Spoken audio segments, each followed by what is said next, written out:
রহমতের নবী ঈসা সকালবেলা বললেন, হে আবু জাহাল, আমি 7 আসমান ঘুইরা বাইতুল মাকদিস ঘুরে টুরে সব দেখেছি, লৌহ কলম আরশে আজিম। আবু জাহিল্লা পাগল হয়, মিথ্যা কথা মানি না। দৌড়াইয়া গেল, সাথে দেখা আবু বকর। এই আবু বকর, শুনছনি আব্দুল্লাহর ছেলে নাকি এই রাতের অংশে সারা আসমান সব ঘুরে আইছে? এটা কেমনে হইল? সম্ভব? আবু বকর সিদ্দিক রাদিয়াল্লাহু তাআলা আনহু বললেন, এটা কে বলছে? কয় আব্দুল্লাহর ছেলে মুহাম্মদ বলছে। সত্যি? হ্যাঁ সত্যি। সত্যি? বলে হ্যাঁ।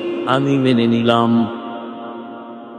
কারণ মুহাম্মদ এমন এক ব্যক্তি যার জিন্দেগিতে একটা মিথ্যা কথা বলেন নাই, জীবনে কোনোদিন গালিও দেন নাই, কোনোদিন গালির জবাবও দেন নাই, এবং রহমতের নবী কোনোদিন চোখ মোবারক গরম করে কারো দিকে তাকান নাই।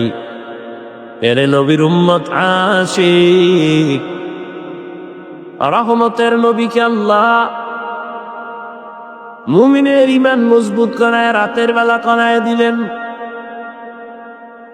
রাতের সামান্য সময় এত বিশাল আসমান ঘুরে কেমনে আসলেন, কেমনে গেলেন আমার নবী? আল্লাহ